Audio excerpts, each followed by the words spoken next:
होंगी? चारों आरोपियों को कब तक कोर्ट में पेश किया जाएगा?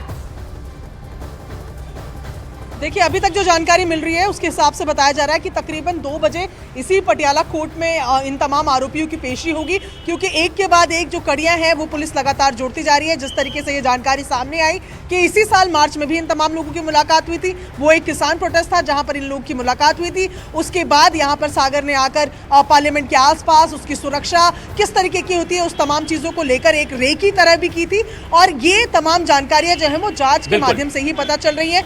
स्पेशल सेल जो है अब इस पूरे मामले को ले चुका है और यूएपीए की धारा के तहत अब इन पर कार्रवाई होगी। क्या कोई और मास्टरमाइंड है, ये तलाश करने की भी कोशिश की जा रही है, तफ्तीश अमित, आप संसद भवन में मौजूद हैं और अब यह आशंका कि विपक्ष इस मुद्दे को उठाएगा, खासतौर पर गृह मंत्री से अब बयान की मांग की जा रही है, क्या इसकी उम्मीद है आज?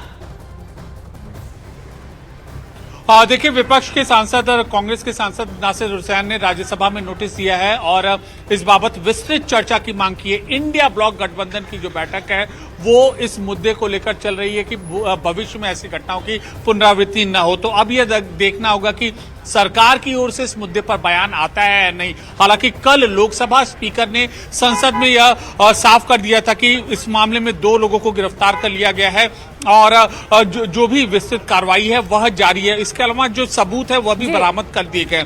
लेकिन आज भी विपक्ष के इस तेवर को देखते हुए लगता यही है कि संसद में आज मांग रहा है अमित, लेकिन अब देखिए कि किस तरीके से इस पूरे मामले की तफ्तीश आगे बढ़ती हुई जा रही है और जांच का दायरा बढ़ रहा है। लेकिन यहाँ संसद भवन में सुरक्षा में जो बड़ी चूक हुई है, इस मामले में अब तक 6 आरोपी पकड़े जा चुके हैं जबकि 1 आरोपी फरार बताया जा रहा है। दिल्ली पुलिस की स्पेशल सेल ने आरोपियों पर कई धाराओं में केस दर्ज कर लिया है, साथ ही साथ टेरर एंगल से भी इस पूरे मामले की जांच पड़ताल आगे बढ़ाई जा रही है। इस बीच आपको बता दें कि तमाम एजेंसियां जो है संसद भवन में सेंध की जांच में भी लगी हुई हैं और संसद की सुरक्षा में सेंधमारी करने वालों पर आतंकवाद विरोधी कानून यानी कि यूएपीए के तहत भी अब आरोप लगाए गए हैं और कार्रवाई इस दिशा में भी होगी। साथ ही आपको बता दें कि दिल्ली पुलिस की एंटी टेरर यूनिट भी इस पूरे मामले की जांच कर रही है। यहाँ पर एंटी टेरर जो यूनिट है वो भी अब कहीं ना कहीं तफ्तीश करेगी इस पूरे मामले की। और सबसे खास बात यह कि जांच एजेंसियां राष्ट्र विरोधी एंगल से भी इस पूरे मामले की जांच पड़ताल में आगे जुटी हुई है और इस दिशा में तफ्तीश आगे बढ़ाई जाएगी, उनके साथियों की तलाश भी की जाएगी। क्योंकि जिस तरीके से 2001 में संसद पर आतंकी हमला हुआ था, इसी दिन को चुना गया, उसके बाद इस तरीके का हमला किया गया, इसीलिए कहीं ना कहीं टेरर एंगल से भी इस पूरे मामले की जांच अब की जाएगी। ये भी जांच होगी कि क्या ये महज इत्तेफाक था या उस दिन को खास तौर पर चुना गया, क्या इनके और वैसे कुछ लोगों से कनेक्शन है और संसद में सेंधमारी की एक सोची समझी साजिश के तहत क्या इस पूरी वारदात को अंजाम दिया गया था और इसके लिए आरोपियों ने बाकायदा 1.5 साल की योजना भी बनाई।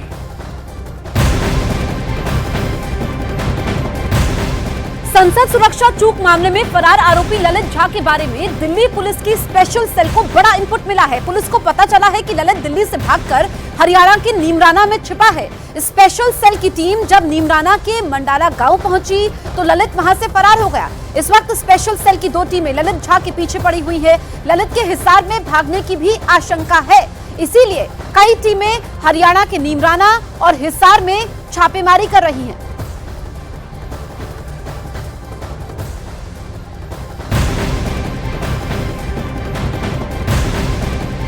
और इस पूरे मामले से जुड़ी एक बेहद अहम और बड़ी खबर भी है। संसद में सुरक्षा चूक मामले में आरोपी ललित झा की अब व्हाट्सएप भी सामने आई है, जिस तरह से उसने चैट की है।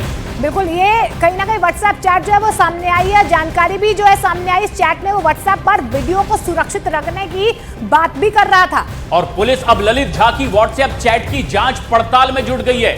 न्यूज 18 इंडिया हालांकि इस व्हाट्सएप चैट की पुष्टि नहीं कर रहा है। व्हाट्सएप चैट की पुष्टि के लिए अब एजेंसी काम कर रही है। आरोपी ललित झा ही अपने मोबाइल को लेकर के भाग चुका था और संसद चूक मामले में आरोपी ललित झा अभी भी लगातार फरार चल रहा है।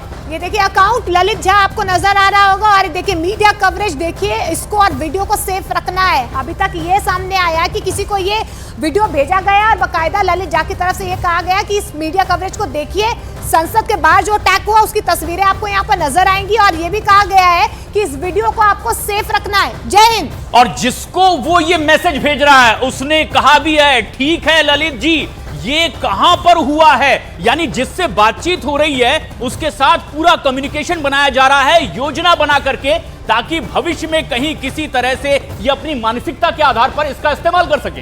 हालांकि देखिए न्यूज 18 इंडिया इन तस्वीरों की इस व्हाट्सएप चैट की पुष्टि नहीं करता है, लेकिन साफ तौर पर जो अटैक हुआ है एक साजिश के तहत हुआ है, क्योंकि देखिए ये बकायदा पता था कि वीडियो बनाना है, मीडिया कवरेज होगी और उसे कहीं ना कहीं आगे भेजना है, उसे सेफ भी रखना है। अब कितने लोगों को ये वीडियो भेजा गया है, कहां पर भेजा गया है, कहीं ना कहीं अब ये तफ्तीश इस पर भी होगी। लेकिन देखिए मीडिया कवरेज देखिए इसको और वीडियो सेफ रखना आप। जय हिंद।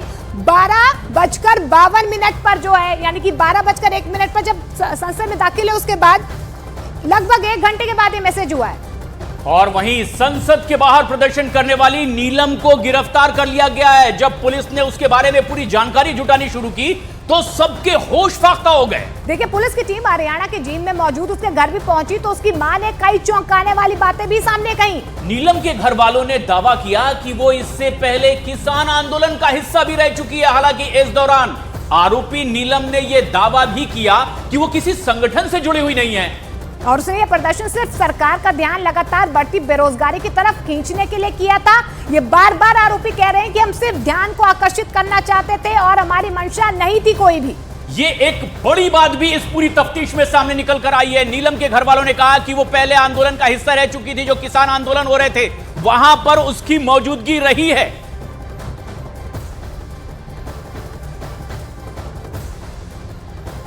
ये क्या बात हुई है, क्या घटना है, क्यों घटी आपने, ये क्यों किया? पहले तो पूछेंगे, हमें पता नहीं है खुद भी। अब जाके पता करेंगे, वहाँ मिलेंगे, देखते हैं मिलने देंगे या नहीं मिलने देंगे। आखिरी बार घर में किसकी बातचीत हुई थी बहन से? परसों बात हुई थी, सुबह बात हुई थी कि मेरी माँ है तो बीमार चल रही है, उसको दवाई दिलाने के लिए गई थी।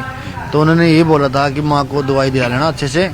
बस ये 2-3 बात हुई थी और कोई ज़्यादा बात नहीं। हमें तो ये बोले गई थी कि मैं हिसार जा रही हूँ पढ़ने के लिए, वहीं पे रहती थी वो। अब उसका जाएंगे, किराए पे भेजेंगे, गाड़ी आपके सामने भेजेंगे, पीजीसी का सामान उठा के लेके आएंगे। उसके डॉक्यूमेंट्स वगैरह हैं, जो किताबें हैं, सभी वहीं पे हैं, उसको उठा के लेके आएंगे। अब जाएंगे पहले तो उनको। तो अभी वो दिल्ली में नहीं रह रही थी इस टाइम? नहीं, दिल्ली में नहीं, वो हिसार रह रही थी, पीजी में थी हिसार। अब निकालेंगे उसका भी एड्रेस, कौन सी पीजी में थी, हमें तो ये भी नहीं पता था कौन सी पीजी में है। संसद के बाहर प्रदर्शन करने वाली आरोपी नीलम आजाद पहले भी कई विरोध प्रदर्शनों में शामिल रही हैं। उसने किसान आंदोलन से लेकर पहलवानों के विरोध प्रदर्शन में भी हिस्सा लिया था। इसके चलते उसे कई बार हिरासत में लिया गया। सोशल मीडिया प्लेटफॉर्म एक्स पर नीलम के अकाउंट पर अलग अलग प्रदर्शनों से जुड़े कई पोस्ट देखे जा सकते हैं, जहां नीलम ने जिंद में बेरोजगारी युवा मोर्चा की रैली से जुड़ा पोस्ट किया था। वहीं नीलम ने एक पोस्ट में हरियाणा के सीएम से बच्चों के एडमिशन को लेकर अपील की है।